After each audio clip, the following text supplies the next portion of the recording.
കേരളത്തിൻ്റെ തെക്കേ അറ്റത്ത് അഥവാ കേരള തമിഴ്നാട് അതിർത്തിയിൽ പാറശാലയിൽ ഷാരോൺ എന്നു പേരുള്ള ഒരു ചെറുപ്പക്കാരനെ അയാളുടെ കാമുകി എന്ന് കരുതപ്പെടുന്ന ഗ്രീഷ്മ എന്ന യുവതി കഷായത്തിൽ വിഷം ചേർത്ത് കൊലപ്പെടുത്തി. ഷാരൺ ഗ്രീഷ്മയെ ഭയങ്കരമായിട്ട് വിശ്വസിച്ചു. നമ്മൾ സ്കൂളിലൊക്കെ പഠിക്കുന്ന സമയത്ത് നാടക ഡയലോഗ് പറയുന്ന പോലെ, ഞാൻ നിന്നെ ഇഞ്ചിഞ്ചായി സ്നേഹിച്ചു, നീ എന്നെ മില്ലിമീറ്ററുകളായിട്ട് വഞ്ചിച്ചു എന്ന് പറഞ്ഞ പോലെയായിരുന്നു ആ ചെറുപ്പക്കാരൻ്റെ സ്ഥിതി. ഇവൾ അദ്ദേഹത്തെ ഭയങ്കരമായിട്ട് വഞ്ചിച്ചു. കുടിക്കാനുണ്ടാക്കിയ കഷായത്തിൽ വിഷം ചേർത്തു.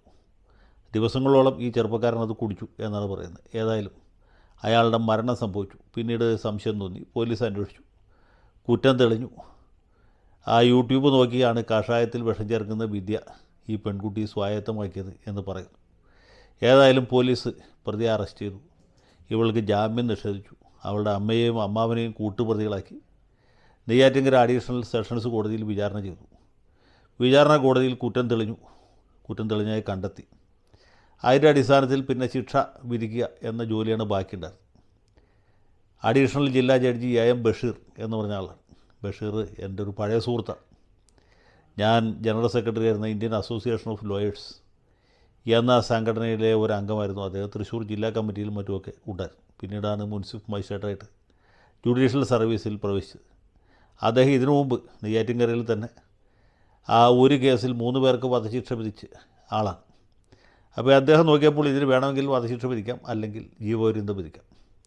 നോർമൽ ടെമ്പറേച്ചർ പ്രഷറിൽ ഈ കേസിൽ ജീവപര്യന്തം കഠിന തടവാണ് വിധിക്കാവുന്നത്. പക്ഷേ ബഷീർ സാർ നോക്കിയപ്പോൾ ഇത് ജീവപര്യന്തം കൊണ്ട് നിൽക്കുകയില്ല. അത്യപൂർവമാണ് ഇത് അദ്ദേഹത്തിന് തോന്നി. എന്നാൽ പിന്നെ വധശിക്ഷ വിധിച്ച് കളയാം എന്ന് വിചാരിച്ചു. വധശിക്ഷ വിധിച്ചു. നിബ്ബും കുത്തിയൊടിച്ചു. ഈ വധശിക്ഷ വിധിച്ച് കഴിഞ്ഞാൽ പേനയുടെ നിബ്ബ് കുത്തിയൊടിക്കുക എന്നുള്ളൊരു ആചാരമുണ്ട്. അത് പണ്ട് തൊട്ടേ തുടങ്ങിയതാണ്. കൊളോണിയൽ പീരീഡിൻ്റെ ഒരു ഹാങ് ഓവറാണെന്നാണ് എനിക്ക് തോന്നുന്നത്. നമുക്ക് ഏവർക്കും സുപരിചിതനായ ശ്രീ ജസ്റ്റിസ് കമാൽ പാഷ ജില്ലാ ജഡ്ജിയായിരുന്ന കാലത്ത് ഏതാണ്ട് 13 കേസിൽ വധശിക്ഷ വിധിച്ച ആളാണ്. 13ലും അദ്ദേഹം പേനയുടെ നിബ്ബ് കുത്തിയൊടിച്ചു. അങ്ങനെ അദ്ദേഹത്തിന് 13 പേനകൾ നഷ്ടമായി. അപ്പോൾ ഇങ്ങനെ വലിയ നഷ്ടം സഹിച്ചിട്ടാണ് ബഷീറും ഈ ശിക്ഷ വിധിച്ചത്. അതോടുകൂടി പത്രങ്ങൾക്ക് വലിയ സന്തോഷമായി. മാതൃഭൂമി, മലയാള മനോരമയ്ക്ക് എഡിറ്റോറിയൽ എഴുതി. സകലമാന ചാനലുകളും ഇത് പ്രധാന വാർത്തയാക്കി. യഥാർത്ഥത്തിൽ വളരെ പ്രധാനപ്പെട്ട പല വാർത്തകളും ഈ വധശിക്ഷാ വിധിക്കിടയിൽ മുങ്ങിപ്പോയി. വധശിക്ഷ വിധിക്കാൻ മാത്രമേ സെഷൻസ് കോടതിക്ക് അധികാരമുള്ളൂ. അത് നടപ്പാക്കാനുള്ള അധികാരം ഹൈക്കോടതിക്കാണ്. ഹൈക്കോടതി സ്ഥിരീകരിച്ചതിന് ശേഷമേ ഈ ശിക്ഷ നടപ്പാക്കാൻ പറ്റുള്ളൂ.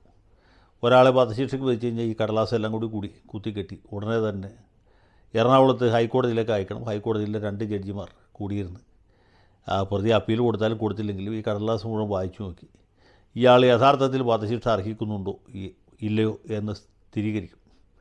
വധശിക്ഷ അർഹിക്കുന്നുണ്ടെന്ന് തോന്നിയാൽ വധശിക്ഷ സ്ഥിരീകരിക്കും. അല്ലെങ്കിൽ ശിക്ഷ കുറയ്ക്കുകയോ അല്ലെങ്കിൽ മറ്റെന്തെങ്കിലും നടപടിയിലേക്ക് പോവുകയോ ചെയ്യും. ഇതാണ് അതിൻ്റെ സാധാരണ നടപടിക്രമം.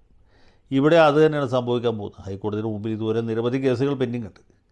അപ്പോൾ ഈ കേസിലെ പ്രതിയായി ശിക്ഷിക്കപ്പെട്ടിരിക്കുന്ന കുമാരി ഗ്രീഷ്മ കുറച്ചധികം കാലം കൂടി ജയിലിൽ തുടരേണ്ടി വരും എന്നാണ് നമ്മൾ മനസ്സിലാക്കാൻ. ഇനി തൂക്കിക്കൊല്ലോ ഇല്ലയോ എന്ന് പറയാൻ ഞാൻ ആളല്ല. ഇപ്പോഴത്തെ ട്രെൻഡ് അനുസരിച്ച് വധശിക്ഷ നടപ്പാക്കാനുള്ള സാധ്യത വളരെ വിദൂരമാണ് എന്ന് മാത്രം പറയാം. പക്ഷേ ഇവിടുത്തെ തമാശ ഇതൊന്നുമല്ല. ഈ വിധി കൽപ്പിച്ചോടി ജഡ്ജി AM ബഷീർ എന്ന് പറഞ്ഞ ആൾ വലിയൊരു ഇതിഹാസ തുല്യനായ കഥാപാത്രമായിട്ട് മാറി. ഇദ്ദേഹം നേരത്തെ 3 പേർക്ക് വധശിക്ഷ വിധിച്ചിട്ടുണ്ട്. ഇപ്പോൾ അദ്ദേഹം 4ാമത്തെ വിധിച്ചിരിക്കുന്നു. അധികം വൈകാതെ പുള്ളി കമാൽ പാഷയുടെ റെക്കോർഡ് മറികടക്കും എന്ന രീതിയിലുള്ള പ്രവചനം ഒരു ഭാഗത്തെ കൂടിയുണ്ട്. നെയ്യാറ്റിൻകര കോടതിയിൽ പെൻഡിങ്ങുള്ള എല്ലാ കൊലക്കേസിലും പ്രതികളുടെയും ചങ്കിടിപ്പ് ഇതുകൂടി വർദ്ധിച്ചിരിക്കുകയാണ്. ബഷീർ സാഹിബ് നാളെ ഇയാളെ ശിക്ഷിക്കുമോ മറ്റയാളെ ശിക്ഷിക്കുമോ എന്നൊക്കെയുള്ള വേവലാതി അവിടെ നിൽക്കും.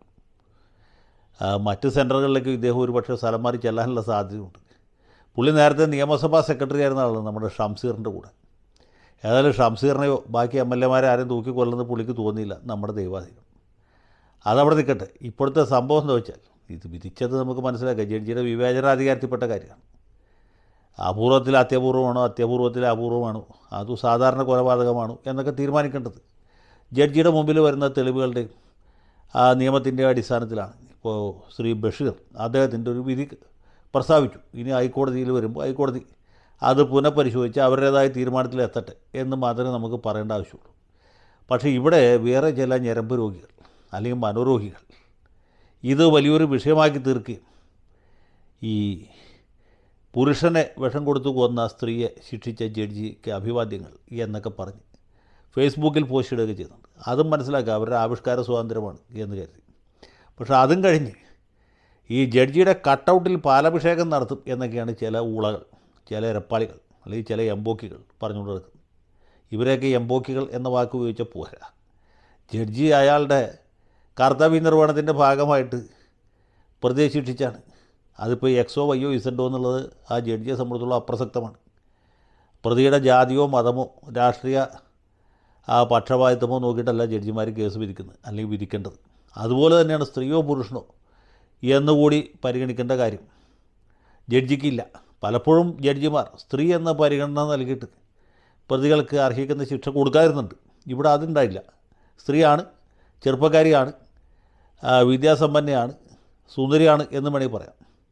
പക്ഷേ എന്നിട്ടും കോടതിയുടെ കരളലിഞ്ഞില്ല. കോടതി വധശിക്ഷ തന്നെ വിധിച്ചു. ഇത്രയുള്ള കാര്യം. അതിന് ജഡ്ജിയുടെ കട്ടൗട്ടിൽ പാലഭിഷേകം നടത്തുക, പടക്കം പൊട്ടിക്കുക, അമിട്ട് പൊട്ടിക്കുക എന്നൊക്കെ പറഞ്ഞതിന് യാതൊരു യുക്തിയുമില്ല, യാതൊരു നീതീകരണവുമില്ല.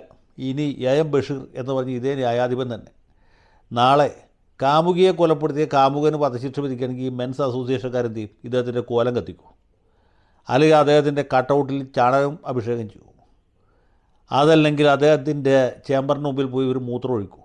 എനിക്ക് മനസ്സിലാവുന്നില്ല. ഇതുപോലെയൊക്കെ ചെയ്യാമെന്ന് തുടങ്ങിക്കഴിഞ്ഞാൽ ഇതൊക്കെ വലിയ അതിക്രമമാണ്, ആവിഷ്കാര സ്വാതന്ത്ര്യമല്ല, തല്ലുള്ളിത്തരമാണ്. മലയാളത്തിൽ ഏറ്റവും മിതമായ ഭാഷയിൽ തല്ലുള്ളിത്തരം എന്നല്ലാതെ വേറൊരു വാക്ക് ഇതിനകത്തില്ല. ഇത് സാധാരണക്കാരായ വല്ല ബോറന്മാരും ചെയ്യുന്നത് മനസ്സിലാക്കാം. പക്ഷേ ബോറന്മാരിൽ അഗ്രേസരനായ നിയമബിരുദധാരി കൂടിയായിട്ടുള്ള നമ്മുടെ ശബരിമല തന്ത്രിയുടെ മകളുടെ മകൻ, അല്ലെങ്കിൽ കണ്ഠരൻ മോഹനരുടെ അനന്തരവനായിട്ടുള്ള രാഹുൽ ഈശ്വർ ചെയ്യുമ്പോൾ അതിന് യാതൊരു യുക്തിയില്ല, യാതൊരു നീതീകരണവുമില്ല. സത്യം പറഞ്ഞാൽ ഈ രാഹുൽ ഈശ്വറിനെ പോലെയുള്ള ആളുകളാണ് നമ്മുടെ സാംസ്കാരിക കേരളത്തിൻ്റെ ഏറ്റവും വലിയ അപമാനം. ഞാൻ കഴിഞ്ഞ ആഴ്ച പറഞ്ഞാണ്, ഈ ബോബി ചെമ്മണ്ണൂരിന് ഹണി റോസിനെ ആക്ഷേപിച്ചതിൽ അല്ലെങ്കിൽ അവഹേളിച്ചതിൽ, അവരെക്കുറിച്ച് ദ്വയാർത്ഥ പ്രയോഗങ്ങൾ നടത്തിയതിൽ വ്യക്തിപരമായ അല്ലെങ്കിൽ മറ്റു തരത്തിൽ എന്തെങ്കിലും താല്പര്യങ്ങളുണ്ടായിരിക്കും. അയാളെ യാതൊരു യുക്തിയുമില്ലാതെ പിന്തുണയ്ക്കുന്ന ഈ രാഹുൽ ഈശ്വറുണ്ടല്ലോ, അവനാണ് ഏറ്റവും വലിയ ദുരന്തം. എന്ന് പറഞ്ഞ പോലെ തന്നെയാണ് ഇവിടെ ജഡ്ജിയുടെ കട്ടൗട്ടിൽ പാലഭിഷേകം നടത്തുമെന്ന് പറയുമ്പോൾ ഇത് പാവപ്പെട്ട സാധാരണക്കാരായ ആളുകൾക്ക് കൊടുക്കുന്ന സന്ദേശം എന്താണ്? ഇനി തെളിവിൻ്റെ അഭാവത്തിൽ ഈ ജഡ്ജി ഈ പ്രതി ഗ്രീഷ്മയെ വെറുതെ വിട്ടു എന്ന് വിചാരിക്കുക. വെറുതെ വിടുകയാണ് ഉണ്ടായതെങ്കിൽ എന്തായിരിക്കും ചെയ്യുക? ഈ പുരുഷ അസോസിയേഷൻകാർ പോയിട്ട് അദ്ദേഹത്തിൻ്റെ കോലം കത്തിക്കും, അതോ അദ്ദേഹത്തിൻ്റെ വീട്ടിലേക്ക് മാർച്ച് സംഘടിപ്പിക്കും, അതോ ഇവിടെ ഒരു മനോരോഗമുണ്ടെന്ന് പറയുന്ന ആൾ ഗുരുവായൂർ ഒരു ഹോട്ടലിന് മുമ്പിൽ നടത്തിയ പോലെ വല്ല അതിക്രമം ചെയ്യുമോ? എന്താണ് ഇവരുടെയൊക്കെ ഉദ്ദേശം നമുക്ക് മനസ്സിലാവുന്നില്ല. സത്യം പറഞ്ഞാൽ ഇവരുടെയൊക്കെ കൃത്യമായിട്ടുള്ള സ്ഥലം ഉളമ്പാറ പ്രാന്താശുപത്രിയാണ്, അല്ലാതെ നെയ്യാറ്റിൻകര സെഷൻസ് കോടതിയല്ല. അപ്പോൾ ആ രീതിയിലുള്ളൊരു നിയമനിർമ്മാണം ഈ നാട്ടിൽ അനിവാര്യമാണ് എന്നാണ് എനിക്ക് പറയാനുള്ളത്. ഏതായാലും നമ്മുടെ നാട്ടിൽ ഇപ്പോൾ ഏറ്റവും വലിയ സാംസ്കാരിക ദുരന്തം എന്താണെന്ന് ചോദിച്ചാൽ രണ്ടാമതൊന്നും ആലോചിക്കാതെ രാഹുൽ ഈശ്വർ എന്ന് പറയാവുന്നതാണ്.